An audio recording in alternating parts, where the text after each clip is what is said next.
কলকাতার ভৌতিক স্থানগুলি নিয়ে তো অনেক শুনেছেন, কিন্তু অন্যান্য রাজ্যেরও যে ভৌতিক স্থানগুলি রয়েছে সেগুলোর সম্পর্কে কি জানেন?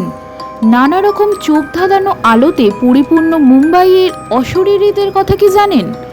কলকাতার মতোই ঠিক গা ছমছমে বা তার থেকে অধিক ভুতুড়ে অপবাদ সহ আজও মুম্বাই শহরের ভৌতিক স্থানগুলি নিয়ে কথা বলবো।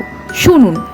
মুম্বাই শহরের বেশ কয়েকটি স্থান রয়েছে যেখানে ভৌতিক কার্যকলাপের বেশ উল্লেখযোগ্য রকমভাবে শোনা যায়। তার মধ্যে প্রথম হচ্ছে মার্ভে এবং মাদ সৈকত সড়ক। বহু বছর আগে এই রাস্তায় এক ভয়াবহ খুনের ঘটনা ঘটেছিল। এক কনের দেহ গাছে বেঁধে ঝুলিয়ে দেওয়া হয়। বলতে হে ও আজ ভি ইহা ঘুমতি হে এই এলাকার অনেক সড়ক দুর্ঘটনার কারণ বলে মনে করেন। এই দুটি সৈকতে রাতের বেলায় এই কোণে ভূতের দেখা পাওয়া যায় বলে শোনা গেছে। সঞ্জয় গান্ধী জাতীয় উদ্যান পার্কটিকে ভৌতিক কার্যকলাপের কেন্দ্রস্থল বলে মনে করা হয়, যেখানে দর্শনার্থীরা প্রায়ই অলৌকিক ঘটনার সাথে মুখোমুখি হওয়ার কথা বলেছেন। কানহারি গুহার আশেপাশে এই অশরীরীর উপস্থিতি বেশি লক্ষণীয় বলে দাবি করা হয়। সেন্ট জনস ব্যাপটিস্ট চার্চ আন্ধেরির এই চার্চটি একটি অল্প বয়সী বধূর ভূতের জন্য ভীষণ রকম বিখ্যাত।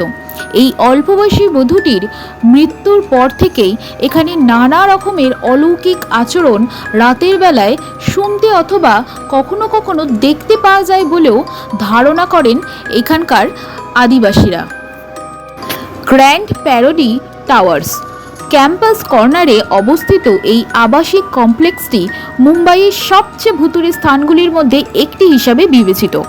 এখানে 1998 সাল থেকে 20 জনেরও বেশি বাসিন্দা ভবন থেকে লাফিয়ে আত্মহত্যা করেছেন এবং অনেকেই অলৌকিক কার্যকলাপ উপলব্ধি করেছেন। তারপর থেকেই এই ভবনটিকে অভিশপ্ত বলে ঘোষণা করা হয়েছে। লোয়ার পার্লের মুকেশ টেক্সটাইল মিল এই পরিত্যক্ত মিলটিতে যন্ত্র দুর্ঘটনায় অনেক শ্রমিকের অকাল মৃত্যু হয় এবং তারপর থেকেই বিভিন্ন চাপা শব্দ ফিসফিসানি শুনতে পাওয়া যায়, যার ফলে এই মুকেশ টেক্সটাইল মিলটি আজও বন্ধ এবং কেউই ভয়ে সেখানে পা বাড়াতে সাহস করেন না। টাওয়ার অফ সাইলেন্স 300 বছর আগে জায়গাটি নির্মিত হয় এবং পার্সিদের অত্যন্ত জনপ্রিয় সমাধিস্থল হিসেবে বিবেচিত, যেখানে মৃতদেহ ম্যাথরদের খাওয়ার জন্য ছাদে রেখে দেওয়া হতো। তারপর থেকে এই এলাকার পাশ দিয়ে যাতায়াতকারী লোকেরা অস্বাভাবিক উপস্থিতি এবং এক ধরনের